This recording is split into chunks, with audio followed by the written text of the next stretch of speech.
Merci, monsieur le maire. Bonsoir, mes chers collègues. Juste un petit préambule. Déjà, je vais remercier monsieur Mar et les services de la ville pour l'élaboration de ce budget. Une petite remarque de forme. Dans la présentation que vous nous avez faite, vous vous plaignez de non-maintien des dotations de l'État. À l'inverse, dans la présentation qui nous a été envoyée sur nos tablettes, vous nous faites le constat qu'en fait, les dotations de l'État ont été maintenues cette année. Donc je ne comprends pas cette espèce de différence de discours, pour ne pas utiliser de termes plus durs. Sinon, en ce qui concerne donc ce budget prévisionnel que vous avez présenté ce soir, alors nous faisons le même constat que nous avions déjà fait lors de la présentation du rapport d'orientation budgétaire qui nous avait été présenté lors du dernier conseil de février, à savoir qu'il n'y a fondamentalement aucune politique en matière de sociale et environnementale. Je vais m'expliquer. Et vous avez fait ce constat, alors que vous-même, factuellement, alors que les fluides, vous avez parlé de la collectivité, mais on va parler aussi des habitants, alors que les prix des fluides, que ce soit le gaz, l'électricité ou les carburants, ont explosé, rien n'est étudié ou programmé fondamentalement pour accompagner les populations, qu'elles soient fragiles ou en voie de le devenir. Il y a un moment où le tissu associatif, je parle vraiment des populations les plus fragiles, le tissu associatif ne peut plus pallier à cette dégradation de la situation sociale ou économique. Il y a une action caritative que vous essayez de promouvoir, mais à nos yeux, ce n'est qu'un simple pis-aller. Alors qu'est-ce qui reste ? Il reste la solidarité et l'action de la collectivité. La seule réponse que vous nous y avez donnée, c'est de maintenir la subvention du CCAS. C'est un discours que, à mon avis, vous devez être fatigué d'entendre de ma part, puisque je le répète tous les ans, et pour autant, nous avons une situation économique qui se dégrade d'année en année, et vous maintenez, année après année, la subvention du CCAS, au lieu de l'augmenter pour accompagner les populations. À côté de ça, on voit un maintien aussi des subventions à toutes les autres associations qui pourtant font un travail fondamental pour le maintien du tissu social. Et à l'inverse, et là franchement le symbole n'est pas glorieux, on voit une augmentation de 10% de la subvention aux écoles privées. Alors je veux bien entendre dans votre explication que c'est un mécanisme légal et obligatoire. Pour autant, je vous le rappelle, symboliquement, je trouve ça assez moyen. Donc, à nos yeux, en termes d'accompagnement, ça représente pour nous quand même une vraie faute politique quand on voit que le nombre, et je vais prendre un exemple, de bénéficiaires des Restos du Cœur, par exemple, a augmenté, je parle du territoire national, mais pour autant, Asnières n'est pas épargné, a augmenté de 22% sur l'année écoulée. Et cela rejoint aussi, d'ailleurs, votre quasi-inaction en matière environnementale. Vous n'arriverez pas à nous convaincre avec votre troisième fleur. La troisième fleur, c'est bien, ça fait une espèce de démonstration colorée, effectivement, d'une action environnementale, mais ça ne change pas le quotidien de nos concitoyens, sauf à avoir un nouveau panneau à l'entrée de la ville. En effet, il n'y a toujours pas de projet d'accompagnement des Agnerois. J'avais fait pourtant un certain nombre de propositions qui, de toute évidence, ont été snobées de votre part, pour la rénovation notamment, ou l'optimisation des logements. On avait proposé l'année dernière de créer un service public de conseil et d'aide personnalisée aux particuliers. Ça ne coûte pas grand-chose, et pourtant, ça permettrait de réaliser des économies d'énergie pour nos concitoyens. Mais vous n'avez pas souhaité le retenir. Nous avions aussi proposé de créer un dispositif de type tiers investisseur pour faciliter le choix de la réhabilitation et sécuriser la stabilité du coût du logement et donc le maintien des propriétaires aux locataires occupants. Rien n'a été retenu. De même, il n'y a pas véritablement d'action pour l'aide à l'accession au logement social pour les plus jeunes. Donc voilà, il y a un certain nombre de paramètres ou de signaux qui nous sont donnés par votre majorité qui ne peuvent pas nous encourager à donner ne serait-ce qu'un début d'accord ou d'avis positif concernant la présentation de ce budget. Vous l'aurez compris, nous allons voter contre. Je vous remercie. Alors, quelques éléments de réponse, notamment sur la DGF. Alors, j'ai demandé confirmation. Je n'ai pas parlé de la DGF dans la présentation. Alors, peut-être mes pensées ont parlé. En tout cas, la DGF baisse sur la longueur entre 2014 et aujourd'hui. Et je reconnais entre 2022 et 2023, elle va augmenter de quelques dizaines de milliers d'euros. grâce à la nouvelle population, aux nouveaux habitants qui vont arriver sur la ville. Il y a un effet population qui joue. 88 000 habitants, en effet. Concernant le forfait des écoles, alors c'est une obligation, hein, nous avons été obligés de renégocier puisqu'on est obligé d'appliquer la loi. Marido pourra en parler, on a négocié. Et en fait, le calcul se fait sur la base de nos coûts que nous subissons, que nous avons sur, pour le par élève, pardon, au niveau de la ville. Et nous devons répercuter le même coût, reverser un forfait pour chaque élève pour les écoles privées qui doit être identique. Donc, voilà, c'était une obligation. Concernant tout ce qui est CAS et associations, certes, le budget reste identique. Après, les actions, Angelina pourra en parler, elles restent importantes, elles restent dynamiques et vraiment ciblées. Nous faisons à chaque fois des actions qui se voient sur le terrain et qui sont vraiment appréciées de tout le monde. Et point de vue association, voilà, le budget reste également identique. Après, il y a eu des vases communicants entre certaines associations. Certaines ont demandé plus, elles ont obtenu plus en effet, et en contrepartie, certaines qui ont demandé moins aussi, ont eu moins de subventions. Alors, ça fait partie de la règle de l'équilibrage.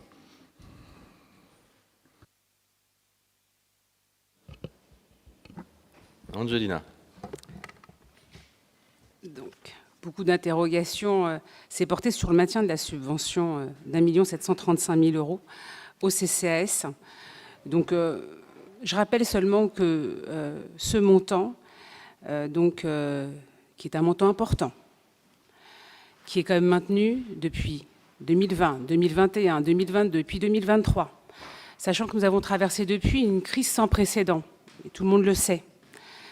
Moi, je dirais plutôt qu'il faudrait plutôt se dire que c'est bien de l'avoir maintenu, parce que lorsqu'on voit toutes les dépenses auxquelles nous avons dû faire face depuis 2020, cette subvention a été maintenue. Alors, Monsieur Guillard, c'est vrai que tous les ans, c'est la même histoire. Je pense que à chaque conseil, au moment du budget, si je devais reprendre des bandes du passé, c'est les mêmes mots. Voilà. Il n'y a pas de fond, il n'y a pas d'exemple, c'est toujours la même chose.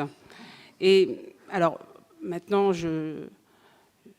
peut-être que le fait de ne pas avoir la chance de siéger au CCAS en tant que membre du CA, fait que voilà, vous n'avez pas toute la lecture de ce qui se passe au CCAS. Alors, bon, je vais me permettre de développer un petit peu, chose que je ne fais pas habituellement, mais je pense que là, ça devient quand même nécessaire. Parce que très honnêtement, si aujourd'hui, on n'admet pas, comme l'a fait par exemple votre collègue M. Géana, qu'on ne fait pas suffisamment à Asnières, franchement, cette ville, en tout cas depuis qu'on l'a reprise en 2014, elle est qualifiée de solidaire. Ce n'était pas forcément le cas avant. Et vous le savez pour avoir siégé. Alors, le Centre communal d'action sociale, donc le CCAS, de la ville d'Asnières anime une action générale de proximité en matière de prévention, de lutte contre la précarité, de lutte contre l'isolement et le développement social. Il propose des aides et des services en faveur des personnes éprouvant des difficultés socio-économiques ou présentant des vulnérabilités particulières telles que la perte d'autonomie liée au handicap, au vieillissement. Le CCAS exerce sa mission en liaison étroite avec tous les acteurs institutionnels, les associations, les services municipaux et le département. Les indicateurs d'activité sont principalement celles du pôle accueil et aide sociale, activité du service social scolaire, l'activité du pôle hébergement et maintien dans le logement, l'activité du pôle personnes âgées, l'activité de la mission handicap et du conseil local de santé mentale, les actions spécifiques du CCAS, donc du soutien alimentaire et de l'hébergement.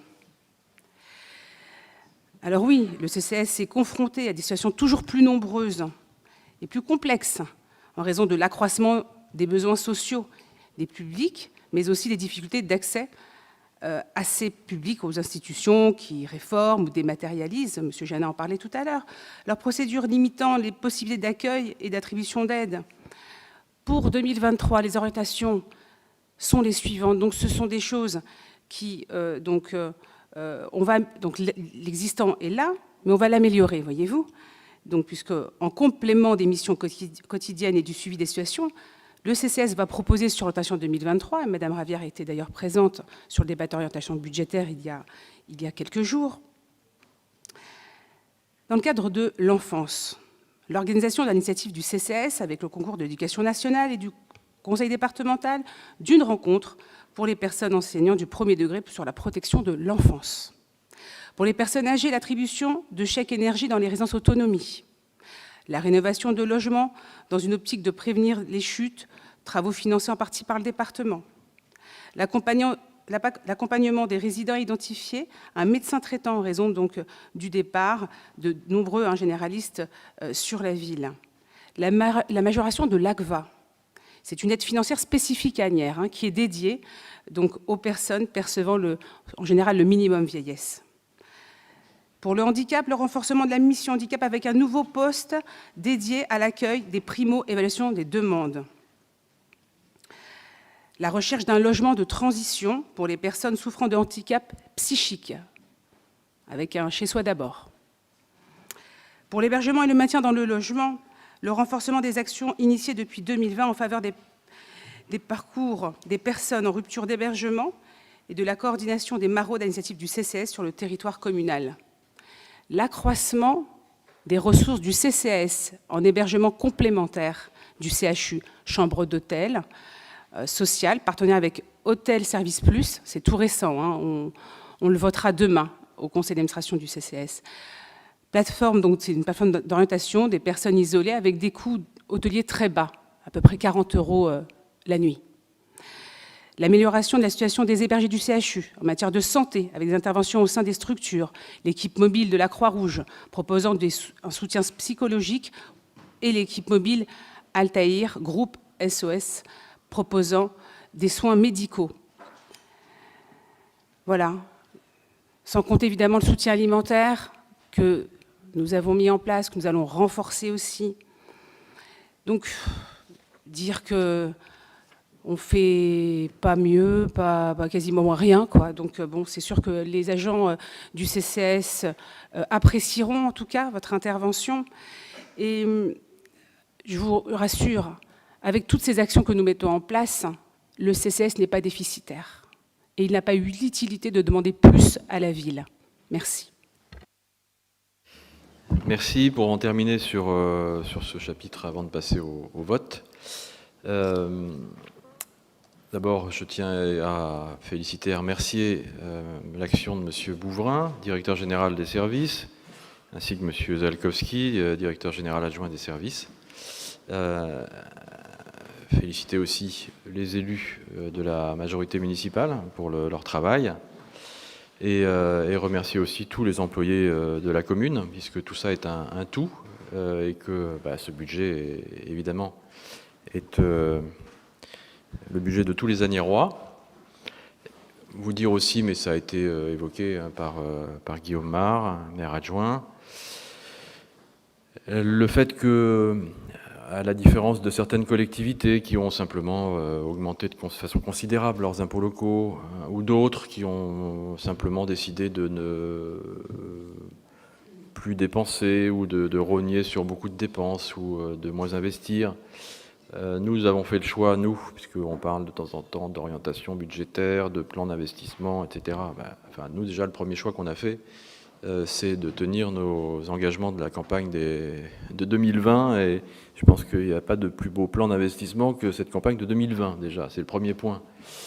Ensuite, on a fait ce choix-là et on s'y tient en maintenant la fiscalité telle qu'on l'avait annoncée, en étant en capacité donc de développer les investissements les uns après les autres, de maintenir les subventions aux associations, de maintenir le CCAS, et de constater aussi, malgré les crises qu'on a pu connaître, notamment celle du Covid, et tout ce que ça a induit, et puis évidemment aussi maintenant la guerre en Ukraine, l'inflation, les hausses du prix des fluides, des choses complètement terribles pour les collectivités, pour nos budgets. Être en capacité donc de proposer un budget équilibré tout en, encore une fois, en étant en capacité aussi de maintenir la fiscalité telle qu'on l'avait annoncée et de développer tout ça. Je pense que c'était une gageure, qu'on y parvient. L'objectif, c'est de bien y parvenir jusqu'à la fin du mandat. Et donc ça, c'est un motif de fierté, effectivement. Parce que quand on avait présenté ce projet en 2020, bon, on nous disait, bon, bah, écoutez, c'est un beau projet, il y a beaucoup de choses intéressantes, mais en cas d'imprévu, vous ferez quoi? Et nous, pour nous, l'imprévu, c'était surtout une interrogation sur la suppression de la taxe d'habitation et sur la capacité de l'État à compenser. C'était notre seul imprévu, quoi. Bon. Alors des imprévus, il y en a eu plein d'autres depuis, et des choses que, là, pour le coup, personne ne pouvait y penser, sur la guerre en Ukraine et ses conséquences. Donc tenir malgré ça, c'est quelque chose de fort, et donc j'en félicite toutes les équipes administratives, les élus et tout le personnel de la ville. Je pense qu'on se rendra plus compte encore dans les années qui viennent de cette capacité, de cette qualité qu'on a été en mesure de mettre en place pour faire face à tout ça. Et ça n'est pas non plus un hasard si tout ça résulte aussi de la gestion mise en place depuis 2014, parce que c'est cette gestion-là qui nous a permis aussi de nous en sortir dans ces périodes troubles et troublées. Donc c'est un tout, quoi. C'est une suite, c'est une continuité de mandat, et tout ça a sa logique. Donc merci à tous, et maintenant, si vous voulez bien, on va profiter de ce moment pour voter. Peut-être un mot, Frédéric, oui, parce qu'on va voter ensuite, on a encore des points à voir. Frédéric Couverçal, maire adjoint. Oui, monsieur le maire, juste un petit mot, mes chers collègues. Contrairement à une partie de l'opposition municipale, non, nous ne pensons pas que notre ville est une commune riche. C'est la 4e ville la plus pauvre du département des Hauts-de-Seine. Cela a été rappelé lors du débat d'orientation budgétaire en février. Cependant, Asnières-sur-Seine est une ville où il fait bon vivre, et tous les quartiers bénéficient, entre autres, de la bonne gestion financière, effectivement, comme vous venez de l'expliquer, mise en œuvre par notre majorité municipale. Notre groupe centriste UDI et macroniste soutient la politique fiscale de notre maire Manuel Aeschlimann, qui nécessite un exercice budgétaire strict et complexe, tant l'équilibre est fragile entre recettes, dotations et dépenses. Toujours en maintenant la rémunération des agents comme une non-variable d'ajustement. C'est très important, ça, c'est un vrai projet politique. Nous nous opposons à la réduction permanente de la DGF, parce qu'elle est réelle, qui met en péril cet équilibre. Les collectivités locales ne doivent pas être l'unique source d'économie du train de vie de l'État, d'autant plus que cela peut se faire qu'au détriment de la fiscalité locale et des services de notre ville, que notre ville doit à tous les Asniérois. Dans ce contexte, nous tenons évidemment à féliciter tous les services et les agents du personnel communal que j'ai la chance de côtoyer de très près.